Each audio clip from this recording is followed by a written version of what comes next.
بسم اللہ الرحمن الرحیم۔ شروع کرتا ہوں اللہ کے نام سے۔ دیکھتی آنکھوں اور سنتے کانوں کو السلام علیکم۔ بہنوں، بھائیوں اور بزرگوں، آج ہم اس اسلامی جنگجو معلوماتی ویڈیو میں ہم ایک بااثر اسلامی جنگجو اور رہنما زید ابن علی کی سوانح حیات کا دوسرا حصہ پیش کر رہے ہیں۔ ہم ان اہم واقعات کو بیان کر رہے ہیں جنہوں نے ان کی زندگی کو تشکیل دیا۔ ابتدائی اسلامی معاشرے میں ان کے کردار، اسلامی فکر اور عمل پر ان کے دیر پا اثرات، یہ تحقیق ان خوبیوں اور اصولوں پر روشنی ڈالتی ہے جنہوں نے زید کی زندگی کو اجاگر کیا ہے۔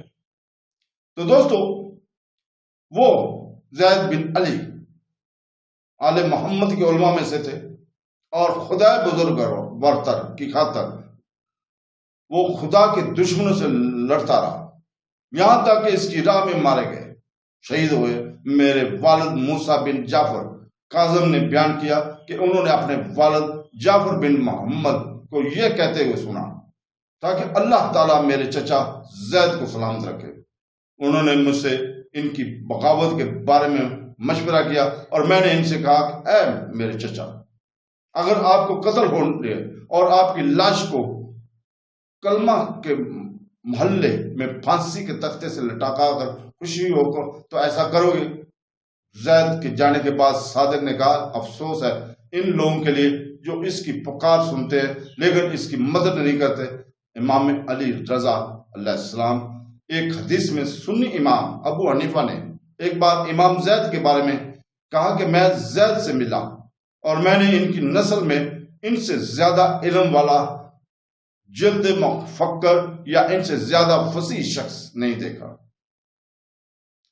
تاہم ایک اور حدیث میں ابو حنیفہ نے کہا کہ میں نے جعفر بن محمد سے زیادہ علم والا کسی کو نہیں دیکھا۔ امام ابو حنیفہ مبینہ طور پر سنی فقہ کے ایک اور عظیم امام مالک بن انس کی طرح امام جعفر کے شاگرد تھے۔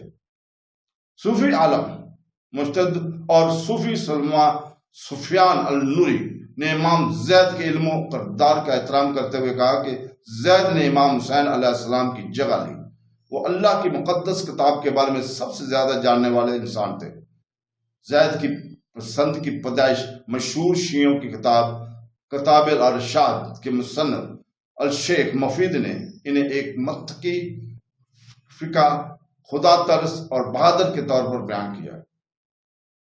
امام باقر نے فرمایا، رسول اللہ صلی اللہ علیہ وسلم نے اپنا ہاتھ حسین بن علی رضی اللہ تعالیٰ کی پیٹھ پر رکھا اور فرمایا، اے حسین، زیادہ دیر نہیں گزرے گی کہ تمہاری اولاد میں سے ایک آدمی پیدا ہوگا جو زید کہلائے گا اور وہ شہید ہوگا۔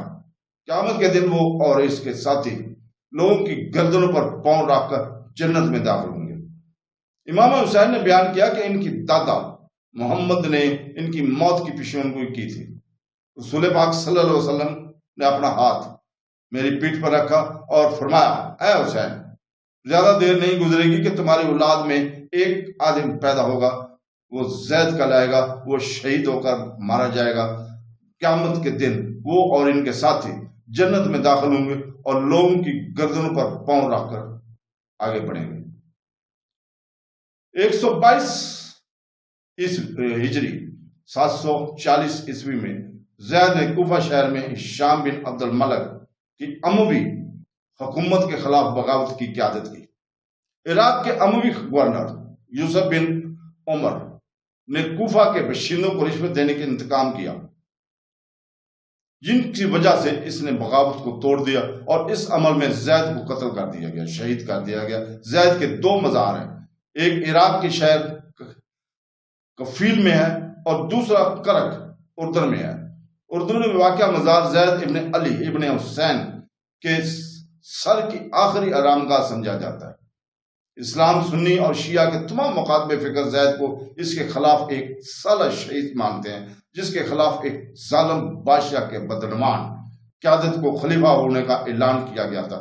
یہاں تک کہا جاتا ہے کہ سنی فقہ کے سب سے بڑے مکاتب کے بانی مجتہد امام ابو حنیفہ نے زید کی بغاوت کی مالی مدد کی اور دوسروں کو زید کی بغاوت میں شامل ہونے کی دعوت دی۔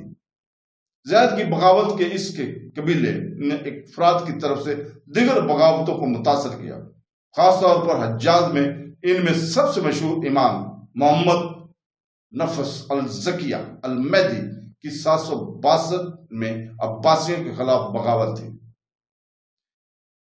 زیدیوں کا خیال ہے کہ وہ ایک صحیح خلیفہ تھے اور ان کے ایک فرقے کا نام ان کے نام پر رکھا گیا ہے۔ خیال کیا جاتا ہے کہ ان کے شیعوں کے لیے لفظ رکیدہ نکلا ہے۔ ان کی اولاد تھی حسن پہلا بیٹا تھا، دوسرا یحییٰ اور تیسرا حسین ذی الدماغ تیسرا بیٹا، عیسیٰ چوتھا بیٹا، محمد پانچواں بیٹا، احمد بن عیسیٰ بن یزید پوتا تھے۔ یحییٰ بن عمر 250 ہجری میں کوفہ سے ناکام بغاوت کی قیادت کرتے تھے۔ تو دوستو، بہنوں بھائیوں اور بزرگوں، کل ہم اسی وقت انشاءاللہ تعالی اسلامی جنگجو محمد بن قاسم کی سوانح یاد کو بیان کریں گے۔ کل تک کے لیے اجازت، اللہ حافظ۔